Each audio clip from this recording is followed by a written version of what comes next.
పుస్తకం రాసే హక్కు ఎలా వచ్చిందో తెలుసా? 66 పుస్తకాలు ఉన్నటువంటి బైబిల్ భావజాలం శూద్రులకు హక్కిప్పించింది కాబట్టి ఆ హక్కిప్పించినటువంటి బైబిల్కి వ్యతిరేకంగా కూడా పుస్తకం రాయించే ఫ్రీడమ్ ఇచ్చింది. అర్థమవుతుందా? అదే బ్రాహ్మణ భావజాలం అయితే పుస్తకాలు కాదు, నువ్వు పెన్ను పట్టుకుంటేనే చేతులు నరుకుతారు, మంత్రం చదివితేనే ఎందుకు నువ్వు దాసుడివి. Common sense.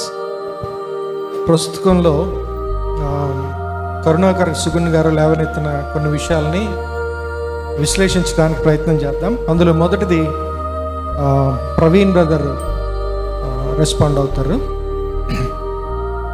ప్రకటన గ్రంథం 22వ అధ్యాయం 18-19 వచనాల ప్రకారం బైబిల్లో ఉన్న విషయాలకి ఏమీ కలపకూడదు, ఉన్న విషయాలను ఏమీ తీసేయకూడదు. ఒకవేళ అలా చేస్తే వాళ్ళకి దేవుడు తెగుళ్ళు కల్పిస్తాడు అని ఉంది, కలుగు చేస్తాడని ఉంది. కానీ అలా తెగుళ్ళు సోకినట్టు ఎక్కడా రుజువు కాలేదు కాబట్టి ప్రకటన గ్రంథంలో చెప్పినటువంటి మాటలన్నీ ఉత్తిత్తి మాటలన్నీ తేలిపోయినాయే అని అంటాడు ఆయన. నిజమేనండి? రైట్. అది 2వ పుస్తకంలో ఉపోద్ఘాతంలో నాకు బహుశా ఆ మాట చెప్పినట్లు ఉంది. కాకపోతే ఈ ప్రకటన గ్రంథం 22వ అధ్యాయం 18-19 కోట్ చేసి దాన్ని బైబిల్కు ఆపాదించడంలోనే తెలిసిపోయింది ఆయన ఎంత నీళ్ళల్లో ఎంత లోతులో ఉన్నాడు అని. అంటే బైబిల్కి ఉన్నటువంటి సమగ్ర అవగాహన, బైబిల్ని చదివే విధానం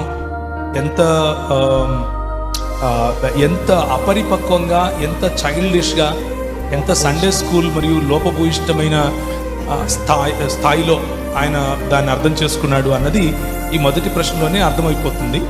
సో ప్రకటన 22వ అధ్యాయము 18-19 వరకు ఉన్న మాటలు ఏంటంటే, తెగుళ్ళు ఈ ప్రవచన వాక్యం అంటే ఆ లెటర్, ఆ ప్రకటన గ్రంథము అన్న గ్రంథానికి సొంత మాటలు, సొంతంగా ఏది యాడ్ చేసి సొంతంగా అందులో ఉన్న వాటిని తీసేసి ప్రజలకు చెప్పటం వల్ల, లేకపోతే ఇంకొంచెం దాన్ని విస్తృతంగా అర్థం చేసుకోవాలి అని అంటే యేసుక్రీస్తు ప్రభువు యొక్క 2వ రాకడ, ఆయన యొక్క రాజ్య స్థాపన, ఆయన యొక్క రాజ్యమును ఏలే పద్ధతి, ఆయన ఏ విధంగా సాతానును నశింపజేస్తాడు, ఆయన ఏ విధంగా తన సంఘమును తిరిగి తీసుకుంటాడు, ఆయన ఏ విధంగా సంఘమును పునరుద్ధరీకరిస్తాడు, ఆయన ఏ విధంగా సంఘ వ్యతిరేకులను అలాగే సాతాను సంబంధులను ఏ విధంగా ఏ తెగుళ్లకు లోను చేస్తాడు, ఏ విధంగా వారు దేవునికి దూరమైపోయి నరకం అన్నటువంటి లేకపోతే నిత్య వ్యతిరేకత, నిత్యము దేవుని నుంచి దూరం అయిపోయినటువంటి స్థితిలోనికి